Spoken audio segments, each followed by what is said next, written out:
with us today. Call our marketing office on 0903 936 8185. Call Toby on 0803 509 3394. Ayo on 0706 840-7359. Take the leap today. Let Wells Radio 89.3 FM be the megaphone for your business success. You won't regret it.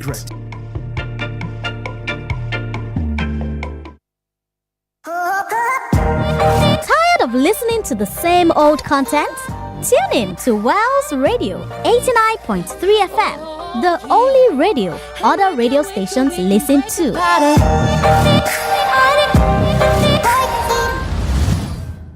The time is 12 noon from Wells Radio 89.3 FM, your preferred wholesome radio.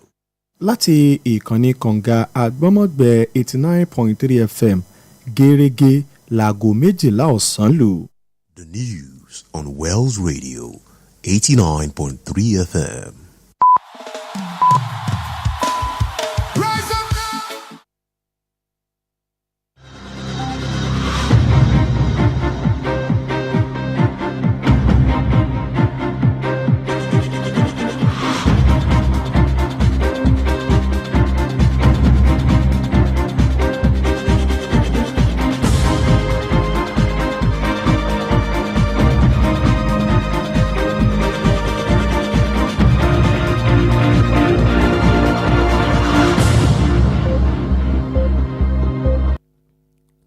Hello and good afternoon.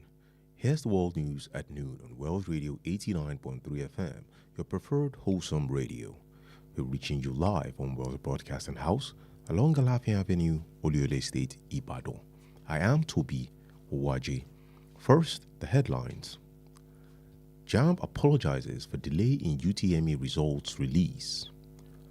Makinde to rename preferred successor in May awaits Supreme Court verdict on PDP.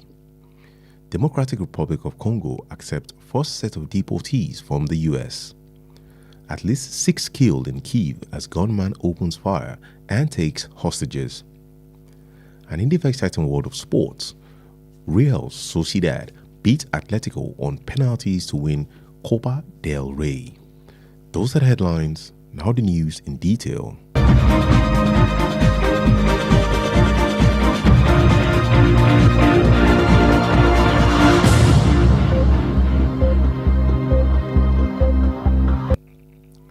The Joint Admission and Matriculation Board has apologized for the delay in releasing the results of the Unified Tertiary Matriculation Examination conducted on Friday, April 17, 2026. JAMB had earlier fixed yesterday for the release of the second batch of the 2026 UTME but failed to do so, sparking frustration among candidates.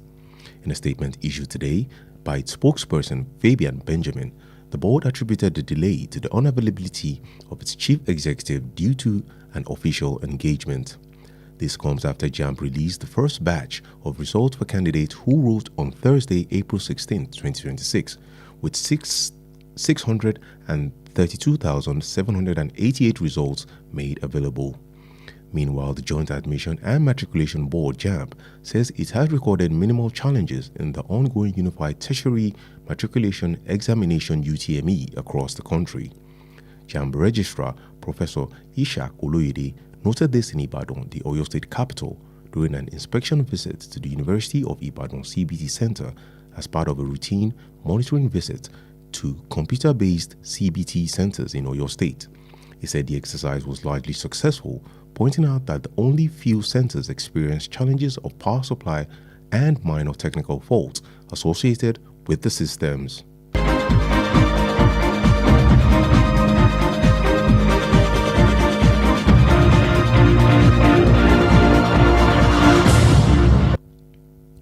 Oyo State Governor Seyi Makinde has announced that he will unveil his preferred candidate for the 2027 governorship election before the end of the first week of May, amid growing political activities in the state. Makinde disclosed this in a newsletter issued yesterday, stating that consultations were ongoing with key stakeholders, including elders and religious leaders, as part of efforts to arrive at a widely accepted decision. According to him, the process has already produced several frontrunners, although he maintained that he is yet to endorse any individual.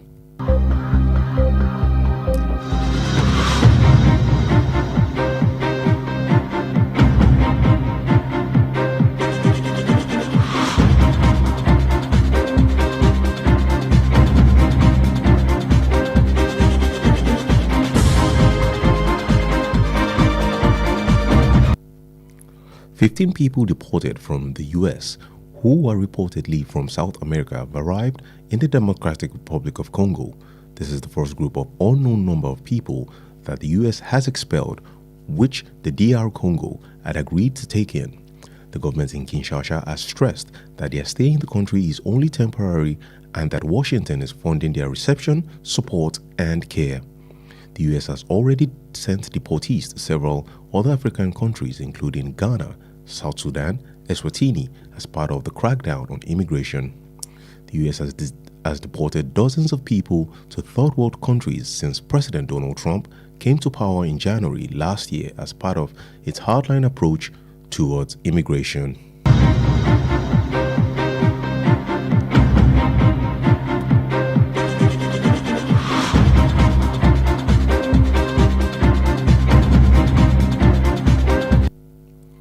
At least 6 people have been killed and others injured after a person opened fire in Kyiv on Saturday, Ukrainian officials say.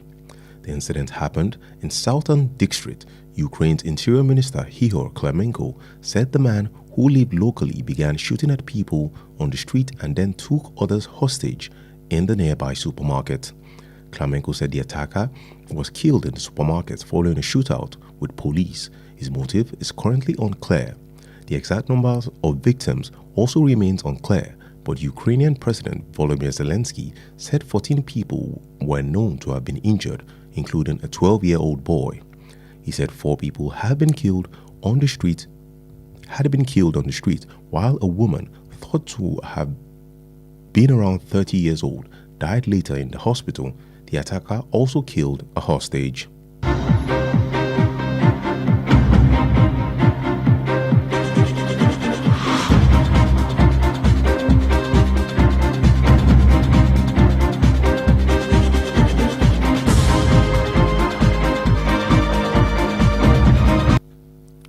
Pope Leo says he was not seeking to debate Donald Trump when he criticized tyrants for spending billions on wars in a speech earlier this week. The pontiff said the remarks, delivered days after a high-profile spat with the U.S. president, had been written a fortnight earlier, well before the president ever commented. On Monday, Trump launched a mocking attack on the first American pope, who he has been a vocal critic of the U.S.-Israeli military operation in Iran, as terrible for foreign policy. The Pope, who is on tour in Africa, said a certain narrative that has not been accurate had been developed, citing the political situation created by Donald Trump's comment. In response to the pontiff's latest remarks, U.S. President J.D. Vance, who converted to Catholicism as an adult, said he was grateful to Pope Leo for saying this.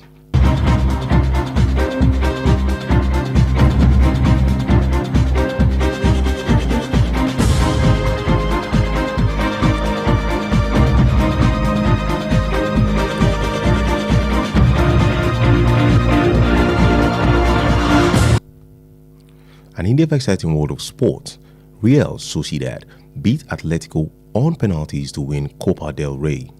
Real Sociedad urged Atletico Madrid 4-3 on penalties to win the Copa del Rey for a 4th time in the club's history after a 2-2 draw in a gripping final on Saturday in Seville. After Alexander Soloth and Julian Alvarez missed from the spot of Diego Simeone's Atletico, Pablo Marin smashed home his kick to claim victory for Sociedad. And Abanextia had headed Real Sociedad ahead after just 14 seconds, with Ademola Lookman leveling for Atletico. Michael Oyarzabal put Sociedad ahead from the penalty spot from the break, but Alvarez rescued Atletico and forced extra time and ultimately penalties with a superb strike. La Real's season seemed to be on one of the struggle until America coach Pellegrini Matarazzo was appointed in December and it resuscitated their campaign.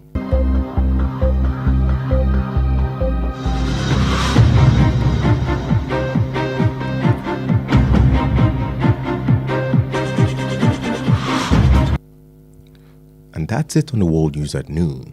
Before we end the news, here are the highlights.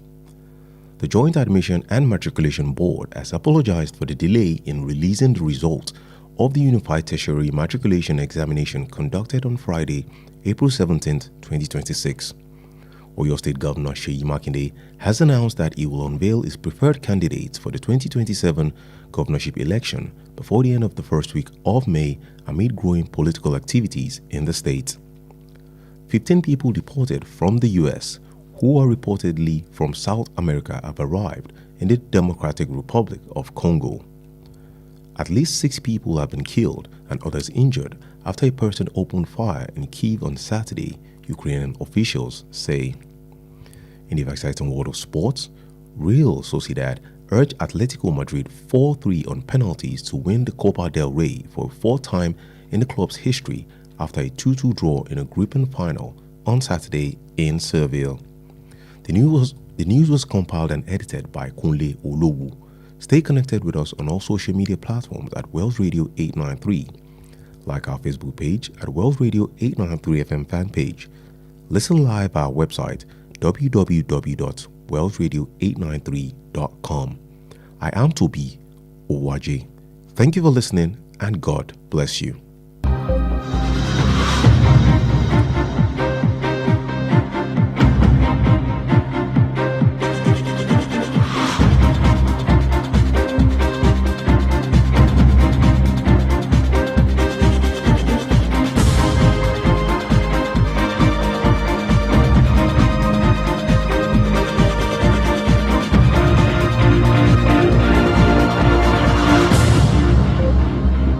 Filẹ̀ ẹ má yí kúrò Wells Radio 89.3 FM níbẹ̀ gangan lẹ wà.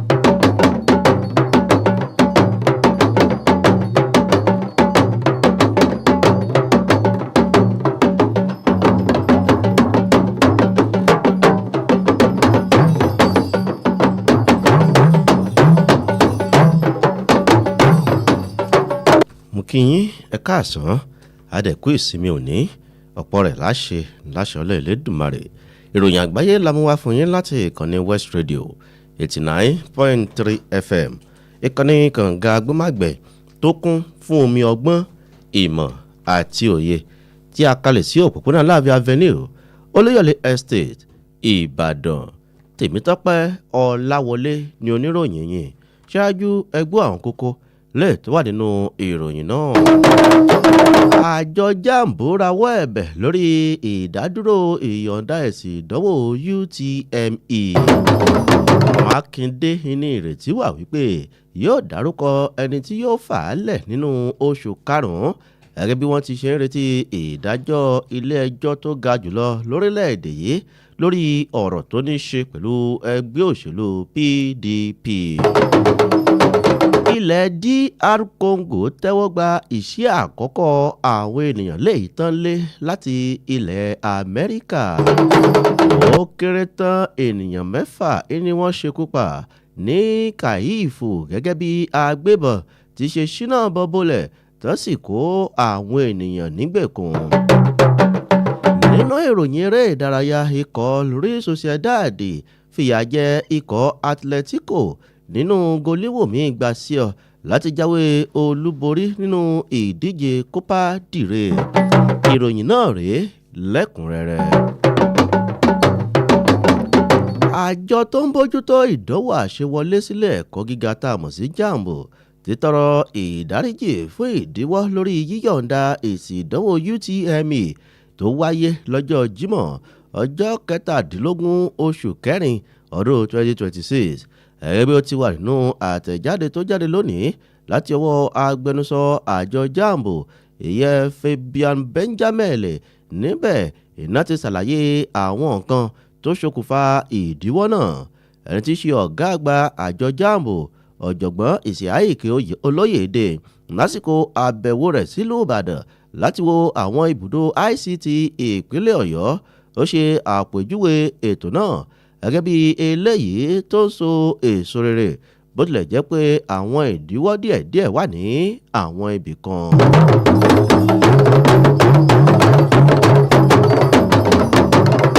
ẹni tí í ṣe gómìnà ìpínlẹ̀ Ọ̀yọ́ onímọ̀ ẹ̀rọ Ṣèyí Mákindé ti kéde wípé òun yóò ṣe àfiléde orúkọ olùdíje tó fọwọ́ sí fún ìdìbò gómìnà ọdún 2027 kó tó di òpin ọ̀sẹ̀ kínní nínú oṣù karùn-ún láàrin àwọn ètò òṣèlú tó ń lọ ní ìpínlẹ̀ yìí. Mákindé ló sọ eléyìí di mímọ̀ nínú àfiléde rẹ̀ lánàá wípé àwọn ìgbésẹ̀ ti tó tọ́ ti ń lọ lọ́wọ́ pẹ̀lú àwọn tọ́rọ̀ kàn. àwọn ènìyàn márùndínlógún tí wọ́n ní pé wọ́n wá láti ilẹ̀ South America ti dé sí ilẹ̀ Democratic Republic of Congo. wọ̀nyí ni ìṣí àkọ́kọ́ àwọn ènìyàn tán lé láti ilẹ̀ US ṣùgbọ́n tí DR Congo ti gbà láti tẹ́wọ́ gbà wọ́n. ilẹ̀ Amẹ́ríkà ló ti lé ọ̀pọ̀lọpọ̀ àwọn ọmọ ilẹ̀ adúláwọ̀ nílé eléyìí tá a ti rí àwọn ọmọ orílẹ̀-èdè Ghana, South Sudan àti Eswatini láti ìgbà tí ààrẹ Donald Trump ti gba agbára nínú oṣù kínní ọdún tó kọjá ló ti ń gbé ọ̀pọ̀lọpọ̀ ìgbésẹ̀ lórí àwọn ààrẹ.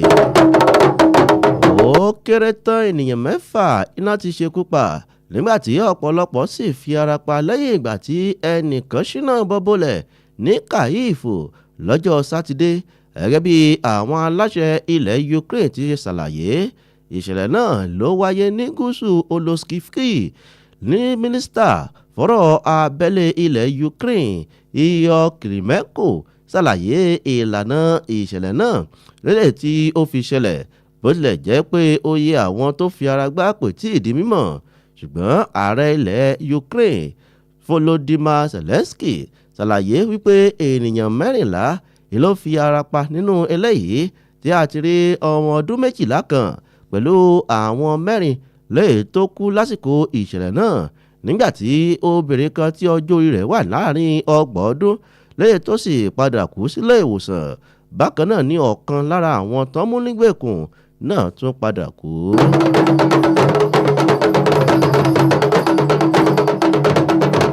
Pope Leo ti ṣàlàyé wípé òun ò ní èrò ìfọ̀rọ̀wérọ̀ pẹ̀lú ààrẹ Donald Trump nígbàtí òun sọ̀rọ̀ nípa alákatakítí lẹ́yìn tó ń ná ẹgbẹ̀lẹ́gbẹ̀ bílíọ̀nù sórí ogun nínú ọ̀rọ̀ rẹ̀ níbẹ̀rẹ̀ ọ̀sẹ̀ tó kọjá. lọ́jọ́ ajé ìní Trump gúnlé àtakò ẹlẹ́lẹ́yà lórí Pope ọmọ ilẹ̀ Amẹ́ríkà àkọ́kọ́ náà lẹ́ni tó ti sọ̀rọ̀ tako ìgbésẹ̀ ogun ilẹ̀ US àti Israeli lórí ilẹ̀ Iran gẹ́gẹ́ bí eléyìí tí ò bójúmu. nínú ìfèsì sí onírúurú ọ̀rọ̀ àtakò lẹ́yìn tí Pope ọ̀hún sọ lásìkò àbẹ̀wò rẹ̀ sílẹ̀ adúláwọ̀ ìní igbákejì ààrẹ ilẹ̀ Amẹ́ríkà DJ Vance ni ló ti dúpẹ́ lọ́wọ́ Pope ọ̀hún fún àwọn ọ̀rọ̀ rẹ̀. nínú ìròyìn eré ìdárayá ikọ̀ Real Sociedad borí ikọ̀ Atletico Madrid pẹ̀lú ọ̀mì ayò 4-3 lásìkò goliwomi gbà sí ìdíje Copa del Rey fún ìgbà 4 nínú ìtàn ikọ̀ náà lẹ́yìn tí àwọn méjèèjì ti gbá ọ̀mì ayò 2-2 lásìkò àṣekágbá ìdíje tó wáyé lọ́jọ́ Sátidé ní Seville. ikọ̀ Real ọ̀hún ló ti ń tiraka kó tó di pé wọ́n yan akọ́nimọ̀ọ́gbá ọmọ ilẹ̀ Amẹ́ríkà Pellegrino Matarazzo nínú oṣù kejìlá tó sì gbé ikọ̀ náà dìde padà. èyí ló pe ìròyìn àgbáyé wa fún ti ọ̀sán tòní ṣùgbọ́n ká tó máa lọ ẹ gbọ́ àwọn kókó tá a mẹ́nubà lẹ́ẹ̀kan sí i. àmú wá fún yín pé àjọ tó ń bójútó ìdánwò àṣewọlé sílé ẹ̀kọ́ gíga jambo ti tọrọ àforíjì fún ìdíwọ́ lórí yíyànda èsì ìdánwò UTME tó wáyé lọ́jọ́ sátidé ọjọ́ 17 oṣù kẹrin ọdún 2026. àmú wá fún yín pé gómìnà ìpínlẹ̀ ọ̀yọ́ onímọ̀-ẹ̀rọ ṣèyí mákindé ti kéde wípé òun yóò ṣe àfiléde orúkọ olùdíje tó fọwọ́ sí fún ipò gómìnà nínú ọdún 2027 kó tó di òpin ọ̀sẹ̀ kínní nínú oṣù karùn-ún láàrin àwọn ètò òṣèlú tó ń lọ ní ìpínlẹ̀ yìí. àwọn ènìyàn márùndínlógún la mú wá fún yín pé wọ́n ní pé wọ́n ti ṣe bẹ́ẹ̀ wọ́n ti wá láti ilẹ̀ South America tó sì ti dé sí ilẹ̀ Democratic Republic of Congo. àmú wá fún yín pé ó kéré tán ènìyàn 6 iná ṣekú pa nígbà tí ọ̀pọ̀lọpọ̀ sì fi ara pa lẹ́yìn ìgbà tí ẹnìkan ṣínà bọ́ bólẹ̀ ní Kàífò lọ́jọ́ sátidé gẹ́gẹ́ bí àwọn aláṣẹ ilẹ̀ Ukraine bó ti ṣàlàyé ọ̀rọ̀. nínú ìròyìn eré ìdárayá láti mú wá fún yín pé ikọ̀ Real Sociedad borí ikọ̀ Atletico Madrid pẹ̀lú ọ̀mì ayò 4-3 lásìkò ìdíje goliwomi gba sí ọ ìdíje Copa del Rey fún ìgbà kẹrin nínú ìtàn ikọ̀ náà. Kúnlé Olówù ló ṣe àkójọpọ̀ àti àtúntò ìròyìn ọ̀hún. Ẹ lè máa gbọ́ wa ní àwọn ojú òpó ìbánidọ́rẹ̀ẹ́ wa gbogbo at West Radio 893 àtúwà lójú òpó Facebook West Radio 893 FM fanpage. Ẹ tún lè gbọ́ wa lójú ìtàkùn àgbáyé www.westradio893.com. Tèmítọ́pẹ́ Ọláwọlé ní orúkọ tèmi. Ẹ ṣeun tẹ́ ń gbọ́ wa.